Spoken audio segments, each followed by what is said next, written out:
Let me set the scene. July 24th, 2001. The Matrix is lukewarm off the press, much too baggy jeans could be found on the bottoms of many, and Everybody Loves Raymond is on like 99% of American TVs. Though, now that I think of it, who do you actually know that watched it? Besides the point, Rockstar Entertainment released their first installment in one of their many series, Max Payne. This is what I like to call their experimental phase. As in, Rockstar is just kind of fucking shotgunning darts at the board and seeing what sticks. I mean, look at this lineup. In just 4 years, we got GTA 1, GTA 2, Wild Metal, Thrasher, Skate and Destroy, Austin Powers, Oh Behave. Wait, they made a fucking Austin Powers game? They made 2 of them? Smuggler's Run, Oni, GTA 3, Surfing H3O, and who could forget my boy Earthworm Jim 3D on the Nintendo 64, and of course, the original Max Payne. Compare that to today. I mean, how many games has Rockstar made in the past 10 years? 2. They've made 2 games in the past 10 years. It's very clear that the game was pretty inspired by the media at the time. A few years before its release, you had hits like LA Confidential, The Original Matrix, and Blade, which is a good thing. It proudly wears this on its sleeve. You've got that noir vibe going on where Max used to be like a police officer, and now he's this vigilante detective. You've got a lot of black clothing, especially trench coats and sunglasses, and you've got bullet time. I mean, come on, do I have to explain bullet time? You've seen The Matrix.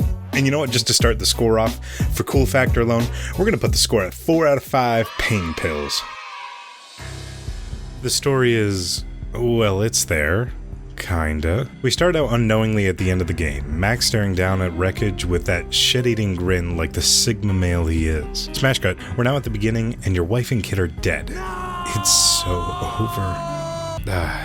You know what? Bring down the score to 1 out of 5 Payne pills, this is just depressing. Then bam! 3 years later, and your boy Jack Lapino, a notorious mafia gangster guy, was like selling drugs and doing other illegal activities, is peddling a drug called Valkyr. It's basically just crack. Max runs around New York City subways, killing Lapino's henchmen who are randomly killing subway workers and staff? I guess that's just to show that they're evil. Fast forward, we get out of the subway and head to the Finito brothers. Get it? It's because they die. We trap ourselves in a room with them where we get one question out before they try to unalive us. But thanks to our handy-dandy Matrix powers, we just win! Then, shooting our way down the hotel through a quite scandalous area to the outside.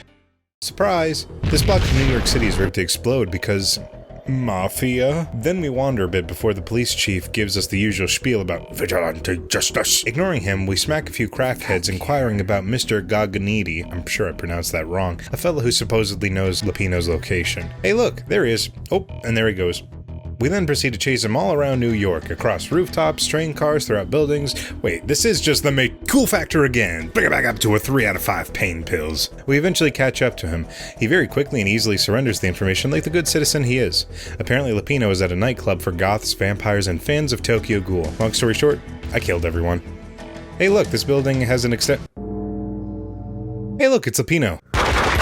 Now we meet Miss Max Payne.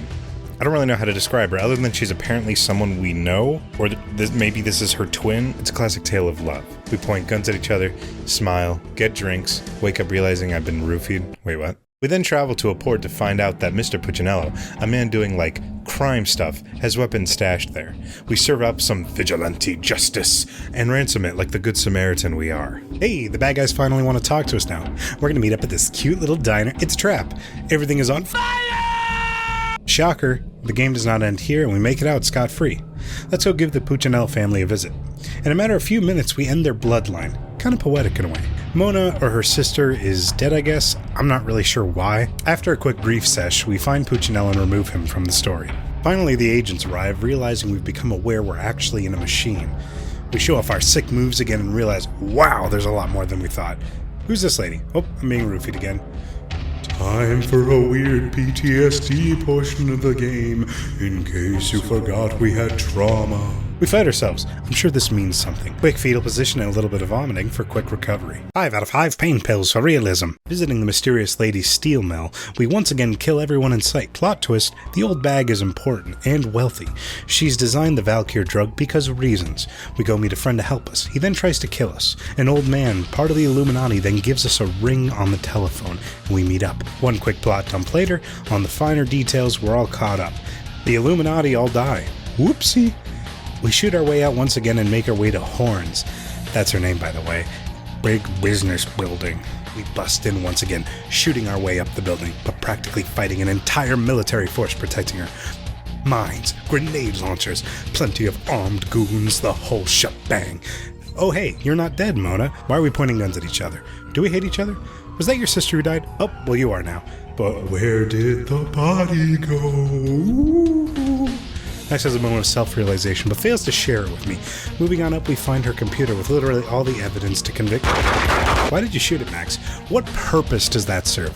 Literally, why? Great, now she's trying to get away. Well, the only reasonable solution is to RKO her with a motherfucking radio tower. The police come and arrest Max. Hey, look, it's the first cutscene. While Max gets in the car, the Illuminati man stares at us while Max celebrates in his mind for getting revenge. The end. 2 out of 5 pain pills. Honestly, I'm just like confused at this point. Now it just comes down to my personal opinion of the game. Honestly, the gameplay was somewhat enjoyable. It's nothing groundbreaking, it's a run and gun. They give you a wide selection of weapons, and none of them actually feel terrible to use. However, the thing that I cannot get over is the bullet time in this game. I get why they added it, you'd think it'd be a layer of fun, but it doesn't really serve a purpose. It's not slow enough to actually let you dodge bullets, and diving doesn't really throw off the enemy's accuracy. They still just clock Max like it's a normal day at the range for them. Top that off with some of the guns being weird specifically when diving. Take the pump action shotgun, for example. Whenever you die with this stupid weapon, Max will only fire it once. This dense mother trucker will not pump it mid-dive, so when you do eventually hit the floor, you gotta awkwardly stare at the enemy near you and wait for Max to get off the ground to ready the next shell for a blastin'. 1 out of 5 pain pills for pissing me off. Top this off with the fact that I did play on normal difficulty. You do not feel like the action hero it felt like the game was trying to make me feel like. Some of these goons are just face-tanking shot after shot, like Max accidentally brought his airsoft gun with him, while on the other hand, Max will get hit by a straight pistol shot and half your health will disappear. I just couldn't understand the game was meant to be played throughout the whole thing. I usually just resorted to Rainbow Six Siege strats of just like peeking corners for cover, pre-firing everything, or just chucking grenades whenever I had them. On the bright side, the machine guns went brrr. Final score, 3 out of 5 pain pills. It really made me feel like I was in pain.